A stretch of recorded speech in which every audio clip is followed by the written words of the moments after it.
Okay, let's just jump right in. We're going to talk about how to ask for technical help online and actually get it. Because, in a lot of these expert communities, the way you ask a question is just as important, maybe even more important, than the question itself. If you can get this right, you unlock a whole world of knowledge. But if you get it wrong, well, You've been there, right? We all have. You hit a wall, you type up a post on some forum, you hit send, and then crickets. You just wait and wait. Or, even worse, you get a reply that feels more like someone's brushing you off than actually trying to help. It's so frustrating. It feels like you're just shouting into the void. Sometimes the only thing you get back is a cryptic little acronym like this one, RTFM. Now, for anyone who hasn't seen this before, that stands for Read the Factual Manual. And yeah, it can feel pretty abrupt, maybe even rude. But believe it or not, it's a huge clue about the culture and the expectations of the very people you're asking for help. So what is actually going on here? Is it just random? Are people online just mean? Well, not really. The difference between getting a really thoughtful answer and getting told to read the manual, it almost always comes down to understanding the very specific mindset of the community you're talking to. the first thing you absolutely have to remember is that these experts, they're pretty much always volunteers. They're not getting paid to be there. They're busy people who are donating their free time. And because of that, they guard that time like a hawk. They can be, and I'm quoting the source material here, hostile to people who seem to be unwilling to think or to do their own homework. They just see those kinds of questions as a waste of time. And they filter them out so they can focus on people who actually seem willing to learn. Okay, so how do you prove that you're one of the good ones, someone who's worth their time? Well, it all starts before you even think about typing out your question.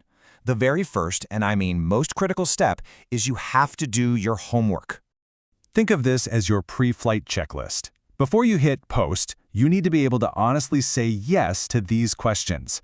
Have I searched the forum archives? Have I searched the web for an answer? Did I read the manual, the FAQ? Did I actually try to figure this out on my own? This is the bare minimum that experts expect from you. And here's the thing that's really interesting. It's not just enough to do the homework. You have to show your work. You've got to mention the searches you tried, talk about what you learned from the FAQ, even if it didn't solve your problem. This simple little act completely changes the dynamic. You're not just some person demanding help anymore, you're an active partner trying to find a solution. It proves you're not just, a lazy sponge. And speaking of searching, please never forget your single most powerful tool.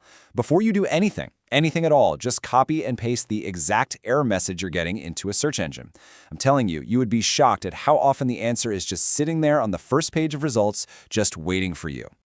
All right, so you've done your prep work. You've proved you're not that lazy sponge. Now we're going to get into how to actually craft the question itself.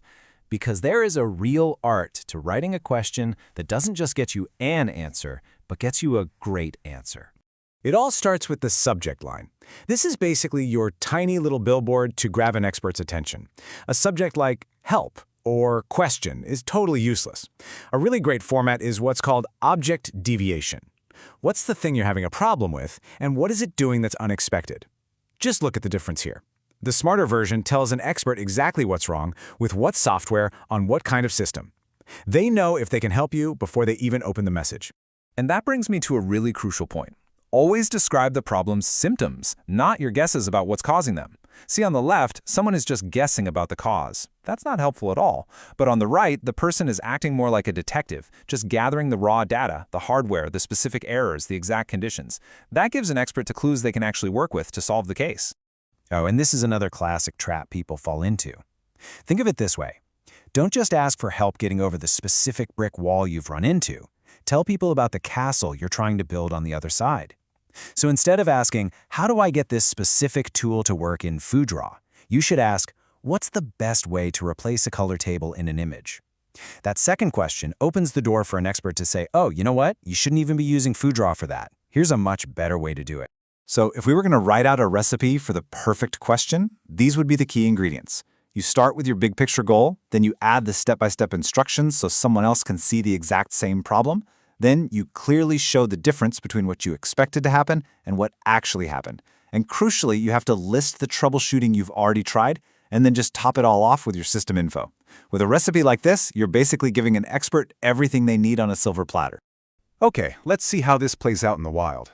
Here we have a post to a developer mailing list. The subject is just large data set, confused. And the message says, I'm trying to load a data set, but I'm completely lost. It's super vague, there are no technical details, let's see what kind of response they got. And there's the response. Blunt, direct, and yeah, not very hopeful for solving their problem. It basically says, yep, you're lost. Go read the guides and find the right place to ask your question. This is the exact kind of frustrating interaction we're trying to help you avoid. So what went so wrong here? Well, it's pretty much a perfect storm of everything we've been talking about. The user picked the wrong forum, they wrote a vague subject line, they asked a vague question, and they showed zero evidence that they had tried anything on their own. It wasn't just one mistake, it was a whole combination of them that led to this, well, disastrous result. All right, so you got help, your problem is solved, time to just close the browser and move on, right? Whoa, not so fast. The process isn't over yet. There's one last, really important step that separates a one-time taker from someone who's a real member of the community. You have to close the loop. You need to go back to that thread, thank the people who helped you, and just briefly post what the solution was. And tagging the subject with fixed or resolved is a huge help. This isn't just about being polite, it turns your personal problem into a valuable resource for the next person who comes along with the same issue. Now let's circle all the way back to that rude acronym from the beginning, RTFM.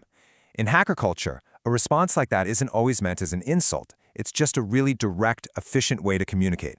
In a weird way, it can even be a sign of respect. The expert isn't just blowing you off. They're telling you that they believe you're smart enough to find the answer on your own now that they've pointed you in the right direction. So when you really boil it all down, all of these tactics, the homework, the precise descriptions, the follow-up, they're all just different ways of showing a single powerful mindset. And this, right here, this is the heart of it all. You don't need to be an expert to get expert help, but you do need to show a competent attitude. It's about being thoughtful, being engaged, and acting like an active partner in the search for a solution. At the end of the day, you earn help by showing that you're willing to help yourself first. And that really brings us to the ultimate goal here. When you ask a question the smart way, you're not just taking something from the community, you're actually giving back. A really good question can challenge an expert, maybe help them learn something new, and it creates a valuable resource for everybody else. As the source material puts it so perfectly, a good question is a stimulus and a gift. By treating your questions with this kind of care and respect, you stop being someone who's just asking for a favor, and you start becoming a collaborator. So really the only question left is, the next time you're stuck, what kind of question are you going to ask?